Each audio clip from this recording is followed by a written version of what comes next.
उसमें ही मैडम करने लगी, छुट्टी ले ली क्योंकि मैंने। मैम चलो 6 को वाइवा भी है हमारा केमिस्ट्री का। अच्छा, फटाफट से अपने स्कूल के काम खत्म करो और घर में बैठ के रिवीजन करो, टाइम कम मिलेगा। अच्छा, हम लोगों ने क्या क्या पढ़ लिए थे अफेक्ट्स में?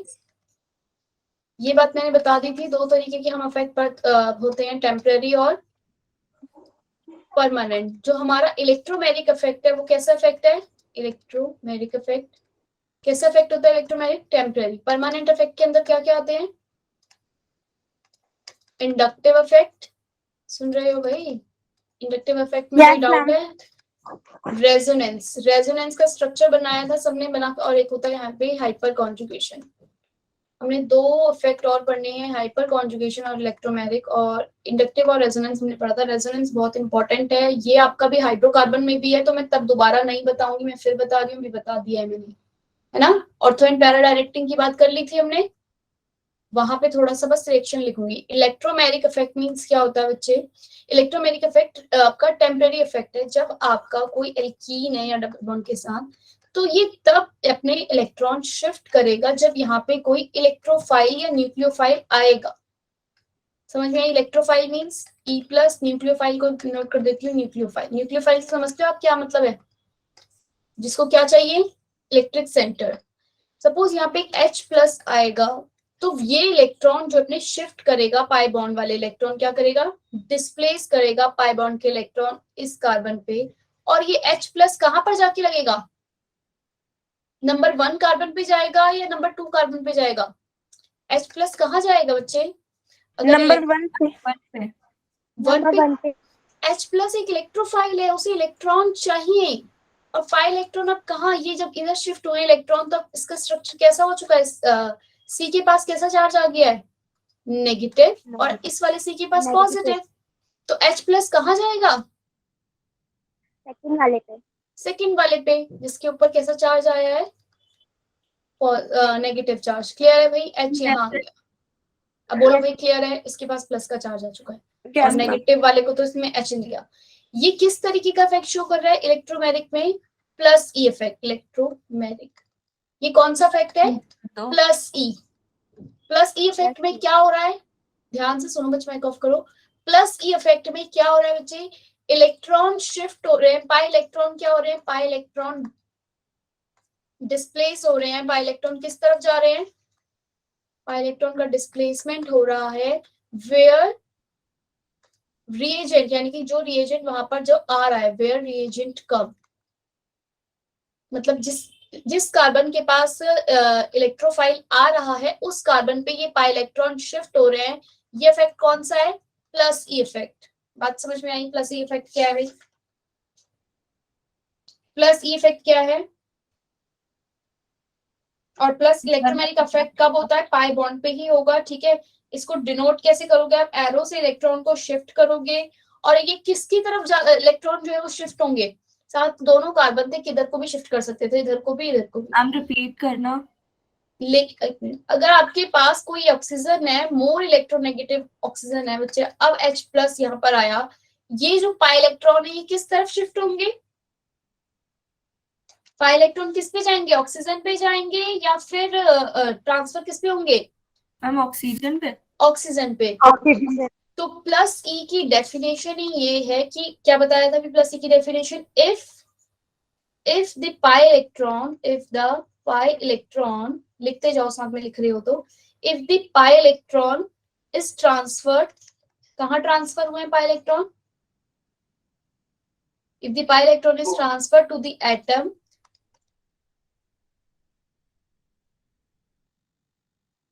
which is attacking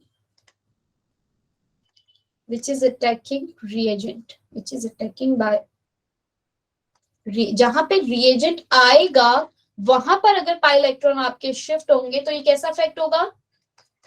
effect is plus E effect. Clear है बात? बोलो भाई। Yes ma'am. तो यहाँ पर कहा क्या रिएक्शन होगी? सी डबल बॉन्ड ओ के पास नेगेटिव चार्ज आ जाएगा, क्योंकि ओ क्या है? इलेक्ट्रॉन कहाँ शिफ्ट होंगे? एरो से शो करोगी आप ऐसे करके कि पाई इलेक्ट्रॉन शिफ्ट हो गए ऑक्सीजन के ऊपर। क्यों हुए ऑक्सीजन के ऊपर? ऑक्सीजन ज्यादा इलेक्ट्रोनेगेटिव है, और हाइड्रोजन अटैक करेगा यहाँ पर ऑक्सीजन के पास। क्लियर है बात? बोलो भाई। फाल्गुनी समझ में आया बच्चे? बोलो भाई। Yes ma'am. Minus E effect में क्या होगा बच्चे? माइनस ई इफेक्ट में ठीक इसका उल्टा हो रहा है। अब की बार वही पाई इलेक्ट्रॉन है, लेकिन अब की बार आपका न्यूक्लियोफाइल आया है। CN नेगेटिव क्या है? एक न्यूक्लियोफाइल है। पाई इलेक्ट्रॉन तो शिफ्ट हुए भाई अपने ही उस जो मोर इलेक्ट्रोनेगेटिव कार्बन है उसके पास पाई इलेक्ट्रॉन शिफ्ट हुए, लेकिन जो न्यूक्लियोफाइल है, जो रिएजेंट है, वो अटैक कहाँ करेगा? अपोजिट पे, जहां शिफ्टिंग, जिससे शिफ्टिंग हुई है, जहां शिफ्टिंग हुई है वहां नहीं। बोलो भाई, यहीं पे करेगा ना CN अटैक, क्योंकि पॉजिटिव सेंटर यही मिलेगा इसको यहाँ पर, ये तो नेगेटिव सेंटर है। बोलो भाई यस या नो? नेगेटिव सेंटर कैसे है वो? क्योंकि पाई इलेक्ट्रॉन यहाँ शिफ्ट हो गए। यही तो किया अभी हमने, पाई इलेक्ट्रॉन यहाँ से यहाँ शिफ्ट हुए नेगेटिव पे, तो इलेक्ट्रोफाइल जो है कहां पर अटैक करेगा? नेगेटिव वाली साइड पे। लेकिन जब न्यूक्लियोफाइल आ रहा है तो उसे कौन से सेंटर पे अटैक करना है? पॉजिटिव पे या negative? Positive pay. Ma'am positive pay. Positive pay. ओ यस मैम, आ गया समझ। CN नेगेटिव आया, इसने अटैक करेगा। ये पाई इलेक्ट्रॉन शिफ्ट हुए ऑक्सीजन के ऊपर, CN नेगेटिव कहाँ जाएगा? कार्बन के पास जाएगा ना, क्योंकि कार्बन क्या है? कार्बन पे क्या है? Positive charge. बोलो भाई। Yes ma'am. Yes ma'am. Oh negative. Clear है भाई? ओ पे नेगेटिव चार्ज आया कैसे? बोलो भाई, कोई doubt?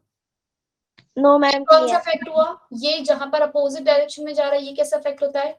Minus E effect. Minus. आपने इंडक्टिव इफेक्ट में पढ़ा है ना, प्लस आई माइनस आई। रेजोनेंस में भी पढ़ा आपने, प्लस आई माइनस आई। बोलो भाई, पढ़ा यस था?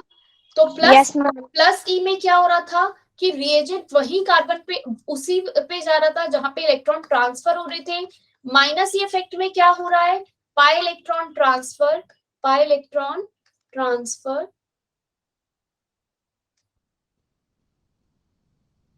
पाई इलेक्ट्रॉन कहाँ ट्रांसफर हो रहे हैं? Away from the where reagent attack, जहां रिएजेंट अटैक कर रहा है उसके अपोजिट साइड में पाई इलेक्ट्रॉन शिफ्ट हो रहे हैं। बोलो भाई, बात समझ में आई? Yes ma'am. यही है बस इलेक्ट्रोमैग्नेटिक इफेक्ट, प्लस ई और माइनस ई। आपको पता, जब भी आप देख रहे हो इलेक्ट्रोफाइल आ रहा है तो कैसा इफेक्ट शो हो रहा है? प्लस ई। इलेक्ट्रोफाइल आ रहा है, प्लस ई। न्यूक्लियोफाइल आ रहा है, माइनस ई इफेक्ट, क्योंकि उसके अपोजिट डायरेक्शन में रिएजेंट आ रहा है जिस साइड इलेक्ट्रॉन ट्रांसफर हो रहे हैं। अब हाइपर कॉन्जुगेशन क्या है, फटाफट से देखो। हाइपर कॉन्जुगेशन इफेक्ट एक टेम्परेरी परमानेंट इफेक्ट है। ठीक है, हाइपर कॉन्जुगेशन कैसा इफेक्ट है? परमानेंट। हमने बात की थी, ये आपका कार्बोकटायन है, हमने कहा था ये CH3 है, दिख रहा है कार्बोकटायन CH3। क्या आप मुझे बता सकते हो इसमें अल्फा हाइड्रोजन कितने हैं? अल्फा हाइड्रोजन क्या होते हैं? जो ये कार्बोकटायन है इसके ठीक जो बगल में कार्बन है उसके पास कितने हाइड्रोजन है, वही क्या है इसके? Alpha hydrogen. कितने हैं इसमें अल्फा हाइड्रोजन? 3। इसमें अल्फा हाइड्रोजन कितने हैं? मैम 6। फाल्गुनी कितने हैं? 6 है ना? Yes ma'am. होगा वो नहीं काउंट करेंगे ना? नहीं, हाँ नहीं, जो कार्बोकटायन जो बना है इसके ठीक जो बगल में कार्बन है उनके पास कितने हैं? ठीक है, यस मैम। एक मिनट ना।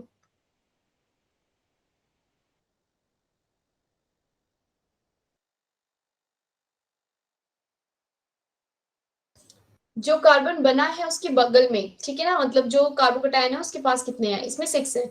बच्चे हाइपर कॉन्जुगेशन में क्या होता है, आप एक एग्जांपल ये वाला प्राइमरी वाले से देखो, ये प्राइमरी कार्बोकटायन बन रहा है। CH2 पॉजिटिव में से इलेक्ट्रॉन चला गया, अब क्या हुआ है, इसके पास एक एम्प्टी p ऑर्बिटल बचा है ना, इस कार्बन के पास एक एम्प्टी p ऑर्बिटल है। ये कौन सा ये sp3 हाइब्रिडाइजेशन होती है ना इसके 4 ऑर्बिटल थे sp3 इस वाले कार्बन के, एक तो यहाँ लिंक है और एक 2 इस हाइड्रोजन के साथ है। बोलो भाई, हाइब्रिडाइजेशन का कुछ पार्ट याद है? sp3 hybridisation. अब इसका एक sp3 मींस एक p ऑर्बिटल भाई खाली हो गया, क्योंकि हाइड्रोजन तो चला गया वहां से। इलेक्ट्रॉन लेके, लेकिन खाली पी ऑर्बिटल जो बचा हुआ है, तो हाइपर कॉन्जुगेशन मींस क्या है कि जो ये एम्प्टी पी ऑर्बिटल है, ये सिर्फ अकेला ये एक बारी में ये खाली अपना ये ही नहीं रहेगा, ये क्या होगा धीरे से बगल में से ये जो इसका अल्फा हाइड्रोजन है, ये थोड़ी देर के लिए अपना इलेक्ट्रॉन यहाँ से छोड़ेगा और यहीं पे रहेगा, हिलेगा नहीं यहाँ से। H प्लस हटा, बॉन्ड जो यहाँ इलेक्ट्रॉन थे ना, ये वाले इलेक्ट्रॉन, ये थोड़ी देर के लिए इसके साथ यहाँ पर शिफ्ट हुए हैं, यहाँ आ गए, बोलो भाई, इनके साथ इसकी वो हो रही है, शेयरिंग हो रही है, क्लियर है। ऐसे ही थोड़ी देर बाद ये वाला बॉन्ड तो वापस से आ गया H का, अब ये वाला अल्फा हाइड्रोजन जो है अकेला यहाँ पे H प्लस है, और इसके जो ऑर्बिटल है वो उसकी जो इलेक्ट्रॉन है वो इसके साथ शेयर हो रहे हैं। बात समझ में आ रही है? जो Yes, ma'am. एमटीपी ऑर्बिटल है, उसमें एक एक करके सबके जो सिग्मा है इलेक्ट्रॉन, सिग्मा बॉन्ड के इलेक्ट्रॉन ये डीलोकलाइज्ड हो रहे हैं, समझ में? ये वाला अब H प्लस, ये वाला जो बॉन्ड है ये H प्लस ने अपना इलेक्ट्रॉन छोड़े उतनी देर के लिए, तब तक वो कार्बन ये पे वाले ऑर्बिटल के साथ इलेक्ट्रॉन क्या कर रहा है, अपने शेयर कर रहा है। वापस से ये फिर से H जो है बन गया, और अब की बार ये वाला हाइड्रोजन जो है क्या कर रहा है, अपने बॉन्ड छोड़ रहा है H प्लस की फॉर्म में, ये यहाँ पर यहीं पर है, ये गया नहीं कहीं, लेकिन इसके जो इलेक्ट्रॉन है वो थोड़ी देर इसके साथ क्या हो रहे हैं, शेयर हो रहे हैं। बात समझ में आई? हम इसके Yes, ma'am. बाद फिर वही फर्स्ट वाला शेयर करेगा ना? कौन सा फर्स्ट वाला, ये वाला? नो मैम, नहीं। ऊपर तो है सी पे। हाँ हाँ, जितने बचे, इस बात का मतलब है कि ये पॉजिटिव चार्ज जो इसके पास है, मतलब जो एम्प्टी ऑर्बिटल इसके पास है, ये हमेशा के लिए इसके पास नहीं है, ये क्या होते जा रहा है, डिस्ट्रीब्यूट होते जा रहा है अल्फा हाइड्रोजन के साथ, क्या होते जा रहा है, डिस्ट्रीब्यूशन बढ़ गया। जितने ज्यादा अल्फा हाइड्रोजन होंगे उतना ज्यादा क्या होता रहेगा, पॉजिटिव चार्ज डिस्ट्रीब्यूट होगा, यानी कि उसके पास कमी उतनी देर के लिए कम रहेगी। बोलो भाई, जितने ज्यादा Yes, अल्फा हाइड्रोजन होंगे, अगर यहाँ पे मेरे पास एच था, CH प्लस CH3, यहाँ पर भी यहाँ 6 अल्फा हाइड्रोजन है, मतलब कि ये 3 के साथ भी घूमा ये पॉजिटिव चार्ज, मतलब पी और एक एक बार सब पॉजिटिव हुए, फिर ये वाला भी पॉजिटिव हुआ। इस बात का मतलब है सपोज इसके पास दो पॉइंट की कमी हो गई थी, लेकिन वो 2 पॉइंट की कमी नहीं रहने दी इन्होंने, बाकी 6 ने, समझ रहे हो? इसके पास थोड़ी एनर्जी अगर डाउन हो गई थी, 2 इलेक्ट्रॉन इसके पास कम थे, तो इसने भी दे दिए, इसने भी दे दिए, तो ये क्या हो गया, थोड़ा सा स्टेबल रहा। जिसके पास जितने ज्यादा अल्फा हाइड्रोजन वो उतना ही ज्यादा क्या होता जाएगा, स्टेबल, क्योंकि पॉजिटिव चार्ज उतना ही ज्यादा क्या हो रहा है, डिस्ट्रीब्यूट हो रहा है। जिसके पास जितने रिश्तेदार होंगे वो अपने गम बांटते रहेंगे, साथ में साथी दोस्त रहेंगे, उसके पास कम गम रहेगा ना फिर। Yes ma'am. एक लेकिन बेचारा जिसके पास कुछ भी नहीं है, इसके पास 3 ही दोस्त हैं, इसके पास 6 हैं, इसके पास 9 दोस्त हैं, तो इसके पास जो ये ज्यादा स्टेबल रहेगा, मतलब ये अपने दुख को ज्यादा देर तक, अपनी कमी को ज्यादा देर तक झेल सकता है। बात समझ में आई? Yes ma'am. स्टेबल है। Yes, ma'am. यही हाइपर कॉन्जुगेशन है। हाइपर कॉन्जुगेशन में क्या लिखोगे कि पी ऑर्बिटल जो है, एम्प्टी पी ऑर्बिटल क्या हो रहा है यहाँ पे। अब हम लोग, मैंने इंडक्टिव इफेक्ट के बारे में ये बात बता दी थी कि वो परमानेंट होता है और वो सिग्मा कोवलेंट बॉन्ड के थ्रू इलेक्ट्रॉन का डिस्प्लेसमेंट हो रहा है। 3 बातें की थी इंडक्टिव में। मैम इसका मतलब इसमें ये है कि जो मैम कंपाउंड है बीच वाला, उसके साइड में जितने भी हाइड्रोजन है बस वो काउंट करके लिख दें। कार्बन नहीं, अल्फा हाइड्रोजन बोलते हैं उन्हें। हाँ, क्लियर? अगर ये मेरा चलो एक और देखो एग्जांपल। पहले ये देखो इंडक्टिव इफेक्ट बच्चे क्या है, सिग्मा बॉन्ड कोवलेंट बॉन्ड के क्या है, सिग्मा बॉन्ड कोवलेंट, जो कोवलेंट सिग्मा बॉन्ड है, उल्टा लिख दिया, कोवलेंट सिग्मा बॉन्ड का क्या होता है, इसमें डिस्प्लेसमेंट होता है इलेक्ट्रॉन का। क्या होता है कोवलेंट इंडक्टिव इफेक्ट में, को बार बार बता रही हूँ, ये बात याद रखना है, कोवलेंट सिग्मा बॉन्ड का क्या होता है, इलेक्ट्रॉन का डिस्प्लेसमेंट, राइट? यही पढ़ा है हमने। रेजोनेंस में क्या होता था, ये कैसा इफेक्ट था, परमानेंट, ये भी याद रखना है। रेजोनेंस में क्या हो रहा था, पाई इलेक्ट्रॉन का क्या हो रहा था, डीलोकलाइजेशन हो रहा था। बोलो भाई। Yes, ma'am. इलेक्ट्रोमैग्नेटिक इफेक्ट में क्या हो रहा है, इसमें क्या था, पाई इलेक्ट्रॉन का कंजुगेशन में जो भी होता था, पाई इलेक्ट्रॉन के साथ कंजुगेशन होता था इलेक्ट्रॉन का, या C+ का भी। बच्चे ये देखो H2C डबल बॉन्ड CH और ये CH2 पॉजिटिव, ये भी क्या कर रहा है, रेजोनेंस शो कर रहा है। क्या कर रहा है ये, रेजोनेंस शो कर रहा है या नहीं कर रहा, बताओ भाई। और ऐसे ही आपका ये भी रेजोनेंस शो कर रहा है CH2 नेगेटिव। बात समझ में आई? रेजोनेंस क्यों शो कर रहा है ये? यहाँ पे इलेक्ट्रॉन नहीं थे, थोड़ी देर के लिए ये यहाँ आया, पॉजिटिव चार्ज इसके ऊपर आ गया। बोलो भाई रेजोनेटिंग स्ट्रक्चर बन जाएगा। Yes, positive ma'am. चार्ज इधर आया, CH डबल बॉन्ड CH2 ऐसे बना। तो ये क्या शो कर रहा है? Resonating structure. ठीक, यहाँ पे -B। रेजोनेंस में क्या हो रहा है? ये प्लस चार्ज जो है डिस्ट्रीब्यूट हो रहा है पूरे उसमें। कॉन्जुगेशन में क्या होता है और रेजोनेंस में क्या होता है? पाई इलेक्ट्रॉन कॉन्जुगेशन में होते हैं, तो 2 पाई इलेक्ट्रॉन कॉन्जुगेशन में होंगे, या pi electron electron pair conjugation में होंगे, या पाई बॉन्ड और H+ ये जो कटायन है ये, या फिर पाई बॉन्ड और माइनस चार्ज जो है वो कॉन्जुगेशन में है, तो रेजोनेंस होता है। पाई इलेक्ट्रॉन का डीलोकलाइजेशन ही क्या है? रेजोनेंस है। इलेक्ट्रोमैग्नेटिक इफेक्ट में क्या हो रहा था? ये टेम्परेरी इफेक्ट है। इसमें क्या होता है? पाई इलेक्ट्रॉन डिस्प्लेसमेंट होता है। पाई इलेक्ट्रॉन का क्या होता है?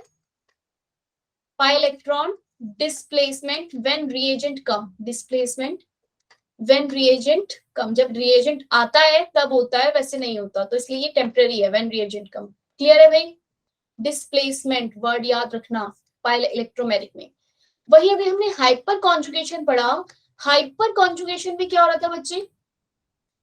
ये इंपॉर्टेंट है हाइपर कॉन्जुगेशन। ये चारों फैक्ट इससे रिलेटेड आपके स्टेबिलिटी ऑर्डर से या फिर डायरेक्ट क्वेश्चन आ जाते हैं।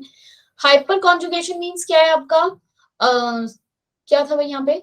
सिग्मा बॉन्ड का क्या हो रहा है? सिग्मा कोवलेंट सिग्मा बॉन्ड का, जो कोवलेंट सिग्मा बॉन्ड है अल्फा हाइड्रोजन वाले कोवलेंट सिग्मा बॉन्ड का डीलोकलाइजेशन हो रहा है। क्या हो रहा है? सिग्मा बॉन्ड के इलेक्ट्रॉन का डीलोकलाइजेशन। क्लियर हुई बात? यहाँ पे डिस्प्लेस नहीं हो रहा।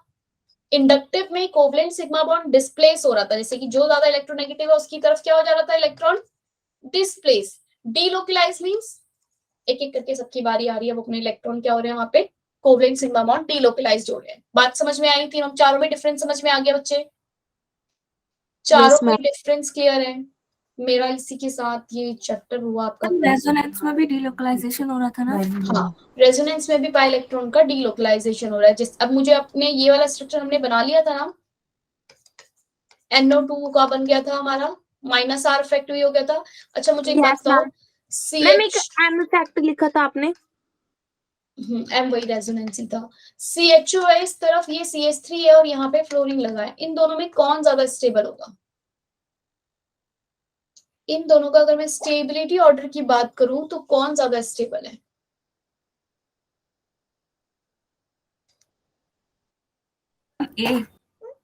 ए क्या है इसमें? ज्यादा स्टेबल होगा। क्लियर है बात?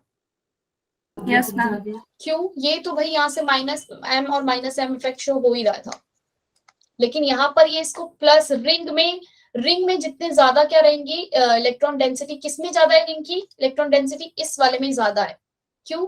यहाँ से ये भी इलेक्ट्रॉन ले रहा था इससे, और इस वाले से भी -M ले रहा था, लेकिन यहाँ से ये अपनी तरफ खींच रहा है इसे। फ्लोरीन इलेक्ट्रोनेगेटिव है, लेकिन ये CH3 ग्रुप क्या है? इलेक्ट्रॉन डोनेट कर रहा है रिंग को, मतलब कि इसकी इलेक्ट्रॉन डेंसिटी क्या कर रहा है?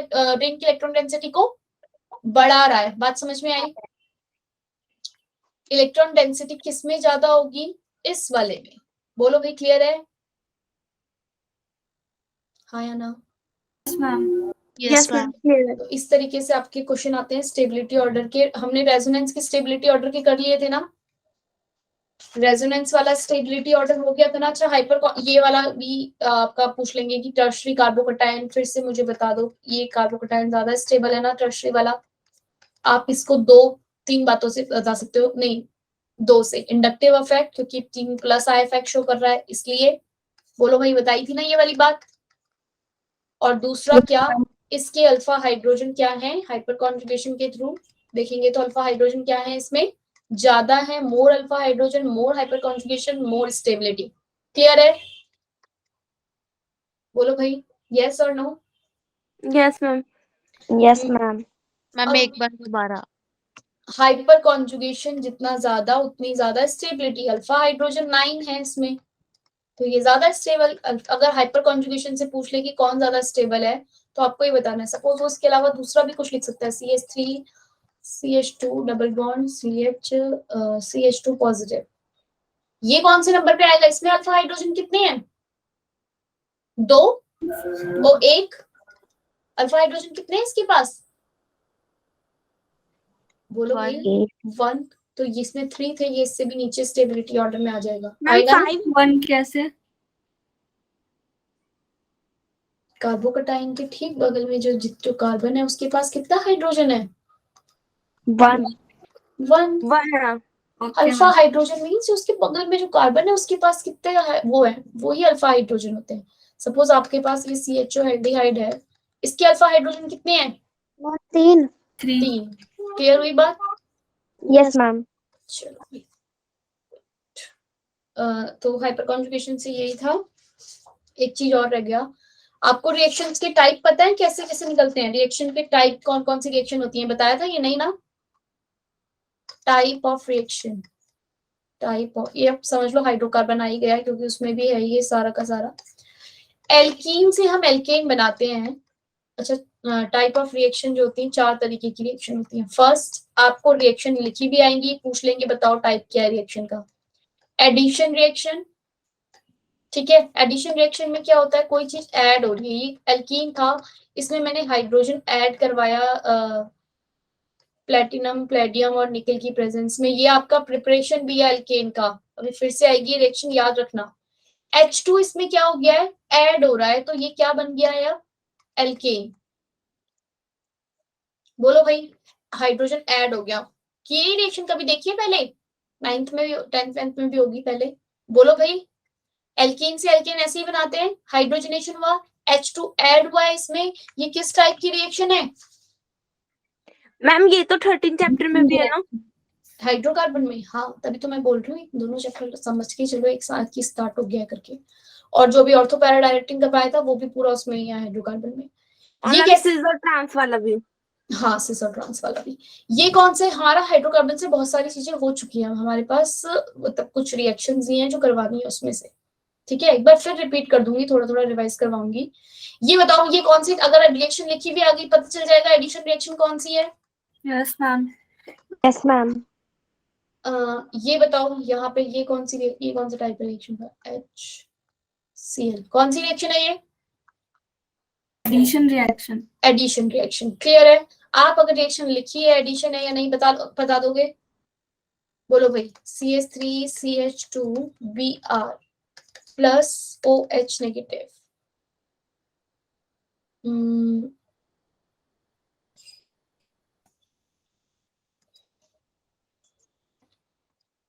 SH नेगेटिव और CH3CH2SH, ये कौन सी रिएक्शन है? एडिशन नहीं नहीं, दूसरी टाइप की रिएक्शन है ये, सेकंड टाइप रिएक्शन का नहीं substitution reaction substitution reaction. Clear है? यस मैम यहाँ पे हो क्या रहा है, ब्रोमाइड को डिस्प्लेस कर दिया गया। जैसे आप डिस्प्लेसमेंट पढ़ते थे ना उसमें आपका रिडॉक्स में, यहाँ पर आप क्या नाम दोगे इसे, सब्स्टिट्यूशन, कि एक ने दूसरे को क्या कर दिया है, सब्स्टिट्यूट। माइनस क्लियर है? हटा दिया है। ध्यान रहेगी, रिएक्शन का लिखी हुई आएगी तो बता दो कि सब्स्टिट्यूशन रिएक्शन कौन सी है। Yes ma'am yes ma'am. Third type की रिएक्शन होती है एलिमिनेशन रिएक्शन। एलिमिनेशन में क्या हो रहा है, आपके पास सपोज ये एक एल्केन CH3CH2 आपके पास है, यहाँ पे CH3CH2 और ब्रोमीन ही लगा है। आपने कुछ ऐसा रिएजेंट डाला जिसमें OH नेगेटिव डाला, बेस डाला कोई, इसमें से ये बेस निकल के CH2CH2, यहाँ पर क्या हुआ है, HBr एलिमिनेट हो गया, इससे H और यहाँ से Br क्या हुआ है, हट गया। जब आपने OH नेगेटिव बेस ऐड किया क्या बन गया, एल्कीन। तो आप देख के बता सकते हो कि किस टाइप की रिएक्शन है, एलिमिनेशन। यहाँ पे क्या हुआ है, कुछ चीज एलिमिनेट हुई है। बोलो भाई, क्लियर है? यस मैम क्लियर है सबको? एलिमिनेशन। बस इस एक और रीअरेंजमेंट, जो आपका मार्कोनिकॉव ये सब आएगा तो उसमें बताऊंगी, रीअरेंजमेंट टाइप की रिएक्शन अलग होता है, रीअरेंजमेंट। ठीक है, इसके बारे में हम बाद में पढ़ेंगे जब आपके भी मार्कोनिकॉव वगैरह आएगा। अब फटाफट से मुझे, अब हम स्टार्ट कर रहे हैं हाइड्रोकार्बन। और हाइड्रोकार्बन में सबसे पहला पॉइंट आपका नेमिंग वगैरह ही है, वही मैं फिर से एक बार पूछ रही हूँ, तुम लोगों को आता है या नहीं आता। एक बात बताओ, इसकी हाइब्रिडाइजेशन क्या है, इसमें कार्बन की हाइब्रिडाइजेशन क्या है? फाल्गुनी, हाइब्रिडाइजेशन क्या है बच्चे इसमें? मैम 4। हाइब्रिडाइजेशन sp2 है, sp3 है, sp, क्या है ये? मैम sp2 है। गौरव क्या है भाई ये? फाल्गुनी तो गई। Ma'am sp2। हाँ, तो यानी कि तुम्हें पता है कि तुम हाइब्रिडाइजेशन बता सकते हो। ये कैसी हाइब्रिडाइजेशन है? बोलो भाई, Devkash. Ma'am sp। SP. sp hybrid, ठीक है। एस तुम देख के अब पता कर सकते हो ना कौन सी sp2 है, कौन सी sp3 है, कौन सी यस मैम। CH3। यहाँ पे कार्बन कैसी हाइब्रिडाइजेशन है? sp3। अब जरा मुझे SP. अब एक बार अगर तुम ये बता ही रहे हो तो मुझे फटाफट से इसका नाम बता दो। Ma'am ma'am IUPAC name. हाँ, इसका यूपीसी नेम बताओ। मैम हमारे वो organic chapter 2 methyl 3 ethyl pentane.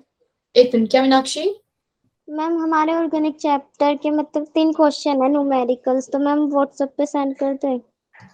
यही वाले के ना, क्वालिटेटिव और क्वांटिटेटिव एनालिसिस के, जो हमने नहीं करवाए हैं। Yes ma'am. ये आ रहा है आपके एग्जाम में? मैम ने Yes, बोला देगी, एग्जाम में देंगी क्वेश्चंस। मैम उन्होंने बोला है करने बाकी के सारी चीजें कर दो, ये छोड़ दो, ओके मैम। क्योंकि अब हम बाद में, ये थोड़ा सा वो पार्ट है, इसमें समझ लो हमारे 2 लेक्चर चले जाएंगे, क्योंकि सारा अगर पढ़ाऊंगी तो इसमें से आएगा 1-2 नंबर का क्वेश्चन। कौन सा तुमने 100 में से 100 लेकर आने हैं। हम करेंगे इसको, कॉम्पिटेटिव एग्जाम लेवल की तैयारी कर रहे हैं तो उस लेवल पे करेंगे। तो हम क्या करेंगे इसको, तुम्हारा जब ये खत्म हो जाएंगे ना एग्जाम वगैरह 20 के बाद, तो जो जो चीजें छूट गई है वो करवाएंगे, ठीक है। आफरीन थोड़ी सी मिस्टेक देखो कर दी तुमने यहाँ पर, 2 मिथाइल 3 इथाइल नहीं होगा। साक्षी ने भी वही सेम मिस्टेक। अल्फाबेटिकली कौन पहले आएगा यही देखना था। मिथाइल टू मिथाइल पेंटेन होगा। हाँ, 1 2 पहले 3, इथाइल ओ आएगा। सॉरी नहीं, आप नंबरिंग तो यहीं से करोगे 1, क्योंकि सब्स्टिट्यूट यहाँ से लगाए 4 मैम 5। ऐसे होगा 3 methyl 2 ethyl pentane. 3 ethyl, yes ma'am 3 ethyl. Ethyl आप पहले लिखोगे, बस यही बताना चाह रही थी इसमें। क्लियर है? अगर सपोज ये यहाँ पर होता, अगले उस पे बनाती हूँ, C2H5। नेमिंग में गलती मत करो, छोटी छोटी जो मिस्टेक होती है एग्जामिनर को पता होता है कि वो यही मिस्टेक करेगा, तो वो ऑप्शन में दे के रखते हैं इस टाइप के क्वेश्चन को।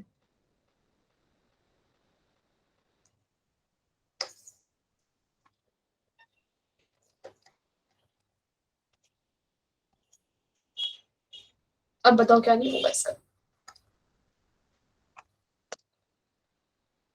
बता रहे हो रेनू, ओबी? मैम ये 3 इथाइल 4 मिथाइल हेक्सेन। और इथाइल हेक्सेन। इसमें नंबरिंग आप यहाँ से करोगे 1 2 3 4 5 6, तो आपको पता है अल्फाबेटिकली जो पहले आता है उसको पहला नंबर मिलना चाहिए। क्लियर है भाई? 3 इथाइल 4 मिथाइल 4 मिथाइल, और ये कैपिटल लेटर का होता है फर्स्ट लेटर, ठीक है। 3 इथाइल 4 मिथाइल हेक्सेन। क्लियर है? मैम डाई नहीं आएगा। Yes ma'am. क्या आएगा? Ma'am di methyl. Ma'am di इस पे में यस मैम। क्या क्या क्या क्या? मैम 4 पे भी मिथाइल है डाई नहीं आएगा क्योंकि इसमें एक मिथाइल है और एक इथाइल है। अगर 2 होते ना तब आता डाई। नहीं, वो फर्स्ट पे मैम ने लिखा है CH3 और 4 पे भी है मैम। वो चेन में काउंट हो रहा है ना। ये चेन में काउंट हो रहा और ये सब्स्टिट्यूट में। हाँ, ओके क्लियर। मैम।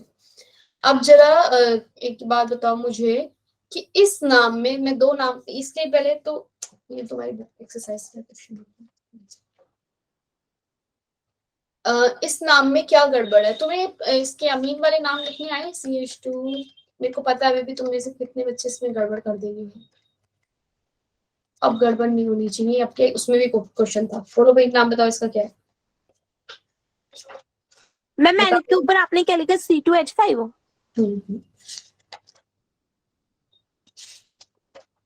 गौरव बता रहे होगे क्या नाम है इसका? 3 N N sorry N ethyl N methyl, उसके बाद आ जाएगा हमारा 1 2 3 सॉरी प्रोपेनोइक एसिड। ये मैंने आपको क्लास में भी बताया था भाई, रिवीजन क्लास हुई थी उसमें भी बताया था, टेस्ट आया था उसमें भी आया मैम था। ये आप नंबरिंग इथाइल अमाइन प्रोपेनिक एसिड। अब मेरी बात सुनो, मेरी बात सुनो, तो माइक ऑफ करो। कार्बोक्सिलिक जहाँ से किसका माइक मैम ऑन आपकी है? आवाज नहीं आ रही है। गौरव गौरव माइक ऑफ करो। गौरव ने क्या कर दिया भाई? मैम बताएं आज क्यों गौरव माइक ऑफ कर दो।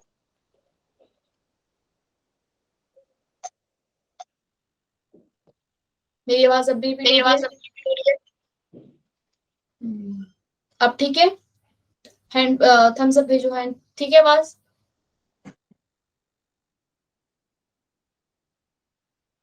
चलो इसका नेम बच्चे नंबरिंग आप कार्बोक्सिलिक से करोगे क्योंकि आपका फंक्शनल ग्रुप ये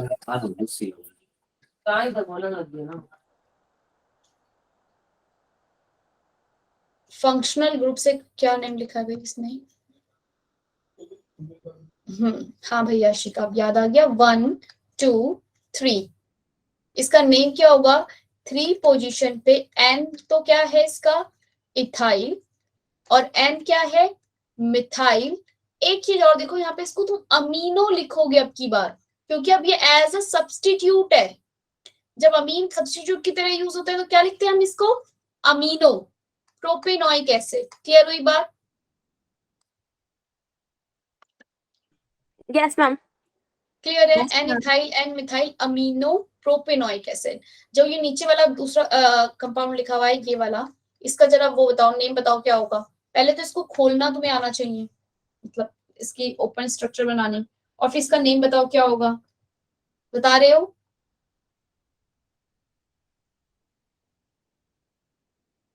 अपनी कॉपी में इसे खोल के लिखो। गौरव, अनामिका, सिमरन, लिखा? Ma'am 2 minute. मैम ये 3 CH3 बन जाएंगे ना? इस कार्बन पे 3 CH3 C CH2 फिर कार्बन पे 3 CH3।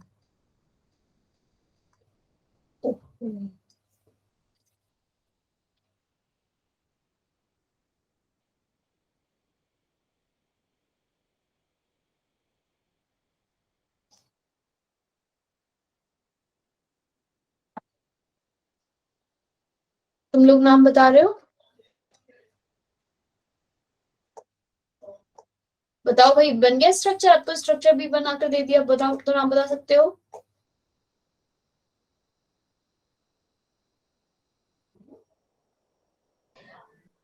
मैं ही बता देती हूँ। Ma'am 2 di methyl. ये ओपन स्ट्रक्चर देखा मेरा कैसे बना है? Yes ma'am. अरे यार एक मिनट, एक गड़बड़ हो गई। ये वाला कार्बन नहीं है, इसी कार्बन पे तो सारे लगे हुए हैं। मैम वैसे तो ये बन रहा है 2 डाई मिथाइल 4 डाई मिथाइल दो पेंटेन। बार बार थोड़ी लिखोगे डाइमिथाइल। 1 2 3 4 5 क्या हो गया? 2,2 4,4 टेट्रा मिथाइल पेंटेन। बोलो भाई। ये समझाना कैसे हुआ? आपकी बुक का एग्जाम्पल का ही क्वेश्चन है ये, हाइड्रोकार्बन वाले चैप्टर में। कार्बन पे CH3 और 3 इस तरीके से आपका ये लिखा हुआ है, ठीक है। उसके बाद यहाँ पर CH2 है और कोई बॉन्ड नहीं दे रखा है, आपको खुद बनाना है। इसके बॉन्ड का स्ट्रक्चर बनाओगे और तब करोगे CH2 कार्बन फिर CH3 पे 3। अब पहले तो आप इसका बॉन्ड स्ट्रक्चर बनाओगे तभी आप इसका नेम बता सकते हो, क्योंकि ऐसे तो आपको नहीं समझ में आएगा कि कौन सी चेन है क्या है। इस कार्बन के पास 3 CH3 है, आप 3 CH3 लिखोगे इस कार्बन पे। उसके बाद इस कार्बन के ठीक बगल में CH2 है तो CH2, फिर CH2 के बगल में एक कार्बन है जो कि फर्दर कितने से अटैच्ड है? 3 CH3 से 3। अब नंबरिंग कर दो 1 2 3 4 5। बोलो भाई कितने मिथाइल है? 2 पे मिथाइल है 2 2,2, 4 पे है 4,4, और 4 में जैसे डाई के लिए 2 के लिए डाई लिखते हैं, 3 के लिए ट्राई लिखते हैं, 4 है तो क्या लिखूंगी? Tetra methyl pentene. क्लियर हुई बात? बोलो। Yes ma'am. Anamika, Simran, clear है बच्चे? याशिका, मीनाक्षी? Yes ma'am. अब नेक्स्ट तुम अपने आप बताओगे। इसका नाम बताओ जरा। Tetra tert butyl methane. Second वाला तो शायद तुम कर लोगे। इसका बताओ, टेट्रा टर्ट ब्यूटाइल मीथेन। इसका IUPAC नेम बताना है।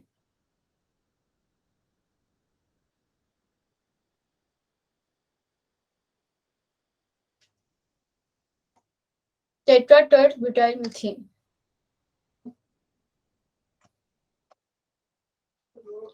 इसका पहले आप ओपन स्ट्रक्चर बनाओगे, टेट्रा टर्ट ब्यूटाइल मीथेन। ये गलत नाम लिखा हुआ है, या IUPAC नेम नहीं लिखा हुआ, आपको इसका IUPAC बताना है। मीथेन है, मीथेन मींस एक कार्बन है जिसके चारों तरफ क्या लगे हुए हैं, टर्शरी ब्यूटाइल। बात समझ में आई? चार, tetra tert butyl means tertiary butyl लगे हैं। बोलो भाई, बात समझ में आया? CH3 कार्बन, इसके यहाँ CH3, यहाँ CH3, यहाँ CH3, ये कार्बन, इसके यहाँ CH3, यहाँ CH3, यहाँ CH3। बोलो भाई, बात समझ में आई? Yes ma'am. अब इसका नाम नंबरिंग करो। 1, आपकी एग्जाम्पल का ही क्वेश्चन है ये, ठीक है। 1 2 3 4 5। आप इसकी 3 पोजीशन पे तो लिख सकते हो 3 डाई टर्ट ब्यूटाइल, लेकिन हालांकि ये भी वो नहीं है, लेकिन आप ये IUPAC एक्सेप्ट करता है। 3,3 डाई टर्ट ब्यूटाइल मींस क्या कह रही हूं मैं कि 3 पे क्या है, टर्शरी ब्यूटाइल लगा है। ये टर्शरी ब्यूटाइल है ना, ये ग्रुप आपका।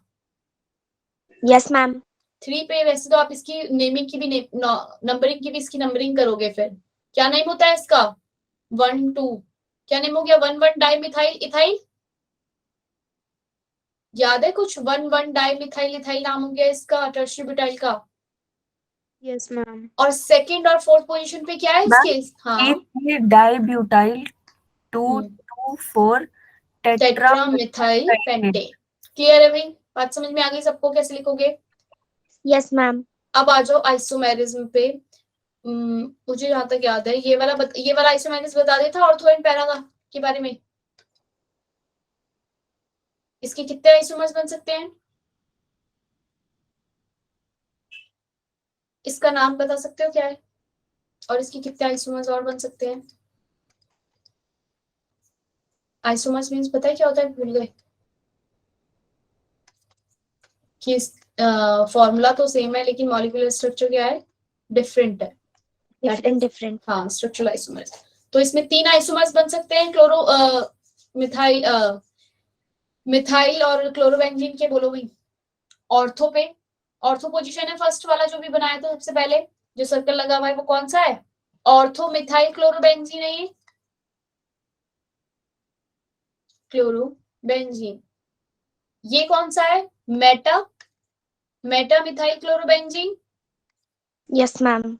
और नीचे वाला कौन सा है? Para methyl chlorobenzene. क्लियर है? मैम मैम इसे क्लोरोमिथाइल बेंजीन लिख सकते हैं? नहीं, आप अल्फाबेटिक, अब दोनों सब्स्टिट्यूट की तरह आप उसको क्या देखोगे? अल्फाबेटिकली ऑर्डर देखोगे। क्लियर है? अल्फाबेटिकली ऑर्डर के हिसाब से देखो। अगर आप उसे नंबर 1 दे रहे हो तो आप उसको क्लोरोटोलुइन लिख सकते हो, ठीक है। अगर आप मेन जो बेस है वो भी ट्राइवियल नेम है, IUPAC नहीं। IUPAC में अल्फाबेटिकली ऑर्डर। लेकिन अगर आपका मेन जो बेस कंपाउंड अगर आप पहचान पा रहे हो कि ये टोलुइन है, तब आपको अगर ऑप्शन में दिख गया कि ऑर्थोक्लोरोटोलुइन, तो आप उसको क्लिक कर सकते हो। क्लियर है? बोलो भाई। Yes ma'am. हाँ, अगर आपने उसको नंबर 1 दिया है तो वो टोलुइन। ये इसके आइसोमर्स में अगर मैं तुमसे बोलूं कि मुझे पेंटेन के आइसोमर्स बना के दिखाओ, आइसोमर पेंटेन के बना सकते हो? कितने आइसोमर्स बनेंगे पेंटेन के? क्या तुम्हें आइसोमर्स बनाना आया भी? पेंटेन एक हाइड्रोकार्बन है। अच्छा, हाइड्रोकार्बन क्या होता है ये तो पता होगा ना तुम्हें, फ्यूल वगैरह में यूज होता है। हाइड्रोकार्बन मींस हाइड्रोजन और कार्बन की जो चेन है मैम वही 3 बनेंगे आइसोमेरिज्म पेंटेन के। CH3 CH2 CH2 CH2 CH। ये कौन सा पेंटेन है? N pentane. Yes ma'am. Yes ma'am. CH3 CH2, यहाँ पर आ जाएगा एक CH3 की बार, CH2 CH3 इसका नाम क्या हो जाएगा? Ma'am isopentane. आइसोपेंट। क्लियर है? Yes ma'am. और क्या बना सकते हैं? मैम सेकंड वाले पे एक और पेंटेन लगा के नियोपेंटेन। नियोपेंटेन। Yes ma'am. 3 ही बन रहे हैं, इससे ज्यादा कोई नहीं। बोलो यस भाई। मैम 3 बन रहे हैं। 3 ही स्ट्रक्चर बन रहे हैं इसके। अब तुम्हें मुझे क्लोरोब्यूटेन के या एल्को क्लोरोब्यूटेन के बनाने, क्लोरोब्यूटेन के आइसोमर्स बनाने, बना लोगे? तुम्हारे लिए होमवर्क है, तुम क्लोरोपेंटेन के बनाओगे, क्लोरोब्यूटेन के मैं बना के बता रही हूँ। CH2 chloro. चलो या तो पेंटेन के मैं बता देती हूँ, तुम उसके बताना। बोलो भाई। ब्यूटेन के। हाँ। Okay ma'am. क्लोरोपेंटेन के आपने स्ट्रक्चर बनाए, पेंटेन कैसे बनेंगे भाई? कितने बनेंगे जरा बना ड्रॉ करो साथ के साथ, क्या पता किसी का कोई एक्स्ट्रा बन जाए, मैं ना बना पाऊँ।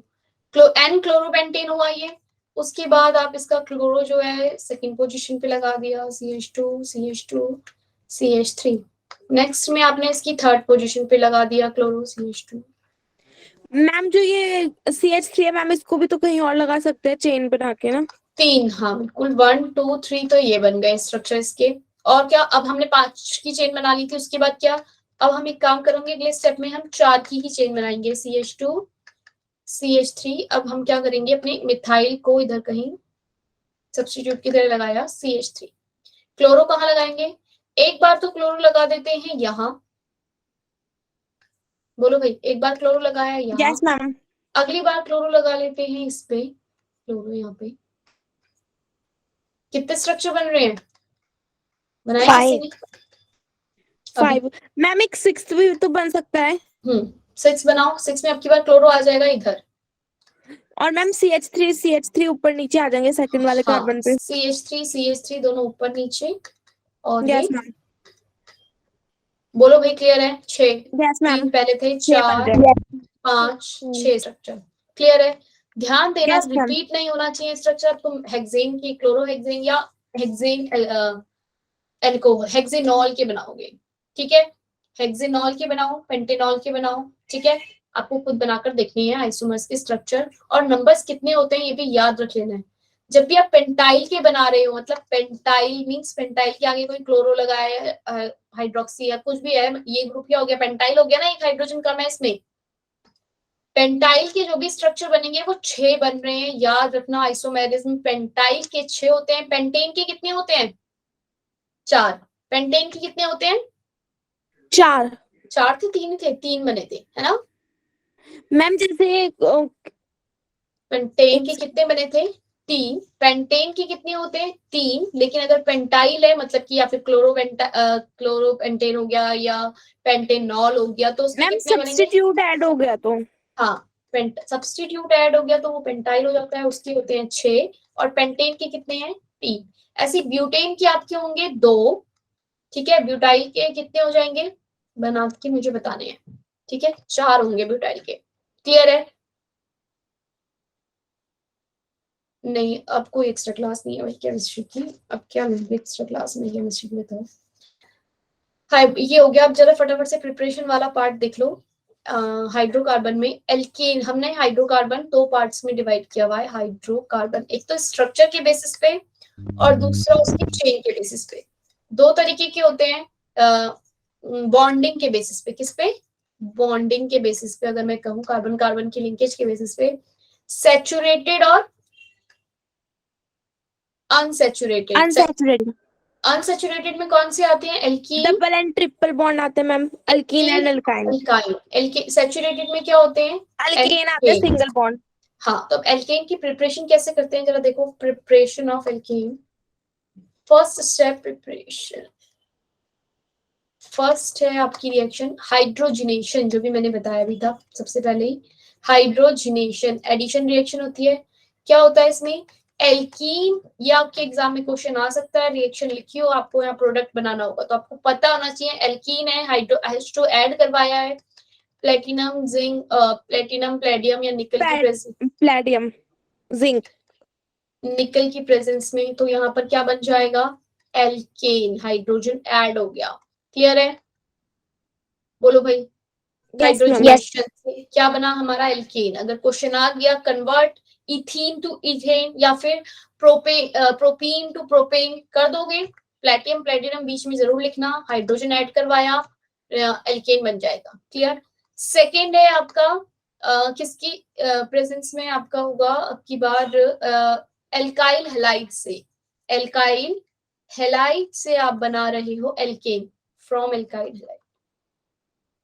CH3 CH2 Br सपोज है, इसको आप जिंक और HCl means H plus ion HCl के इसकी प्रेजेंस में क्या कर रहे हो, यहाँ पर किसमें कन्वर्ट हो रहा है ये, एल्केन में। क्लियर है।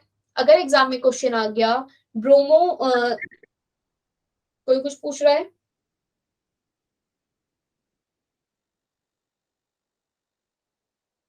कोई कुछ पूछ रहा है भाई। No ma'am.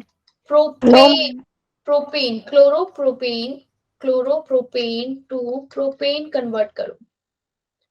प्रोपेन भाई स्पेलिंग देख लेना, कुछ गड़बड़ हो सकती है जल्दी लिखने में। प्रोपेन क्लोरोप्रोपेन टू प्रोपेन बनाना है तो आप कैसे लिखोगे, आप सिर्फ कुछ नहीं करना, रिएक्शन लिखनी है।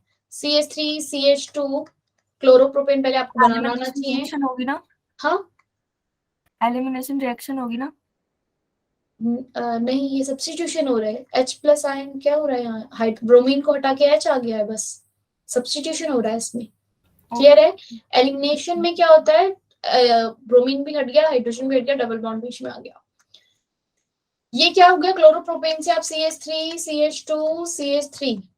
क्लियर है भाई, बोलो भाई। थर्ड रिएक्शन थर्ड प्रिपरेशन है आपकी याद रखना ये एल्काइल हैलाइड से होता है। थर्ड प्रिपरेशन है Wurtz reaction. Wurtz reaction name जहां पर आ जाता है वो रिएक्शन इंपॉर्टेंट हो जाती है, आपको पता होना चाहिए वुड्स रिएक्शन में क्या हो रहा है। आपके पास CH3 ब्रोमो मीथेन है, इसको आप सोडियम की प्रेजेंस में, सोडियम यहाँ पे एक्ट कर रहा है रिड्यूसिंग एजेंट की तरह काम कर रहा है। किसकी तरह काम कर रहा है ये, रिड्यूसिंग एजेंट की तरह। CH3 यहाँ बन रहा है और NaBr निकल रहा। यहाँ पे हुआ क्या है, 2 मोल्स हमने CH3 ब्रोमीन के यूज हुए हैं, 2 मोल्स हमारे Na के यूज हुए। क्लियर है। ब्रोमीन CH3 ब्रोमीन यहाँ से ये Na और ये यहाँ से Na निकल कर आ गए NaBr और CH3 और CH3 का न्यू बॉन्ड यहाँ फॉर्म हो गया, कार्बन कार्बन का एक न्यू बॉन्ड फॉर्म हुआ CH3। क्लियर है बात, बोलो। इसको बोलते हैं वुड्स रिएक्शन, याद रखना। इधर भी तो आएगा इन ये प्रेजेंस बाहर ऑफ ड्राई। हाँ in presence of dry ether, हाँ बिल्कुल बिल्कुल। ये भी इंपॉर्टेंट है, in presence of dry ether. ठीक है, याद रहेगा। इसमें क्या होता है, हमेशा हमारे ऑड नंबर के ही एल्केन जो है वो इवन नंबर के एल्केन ही बनते हैं। मीथेन इससे फॉर्म नहीं हो सकता, ठीक है, क्योंकि मीथेन के लिए इसमें कम से कम एक कार्बन तो यूज हो रहा है यहाँ पे, और ये जो प्रोडक्ट बनाएगा ये अपने से डबल कार्बन का बना रहा है। क्लियर है, बोलो भाई। क्लियर है। आज के लिए इतना ही रखते हैं, ठीक है।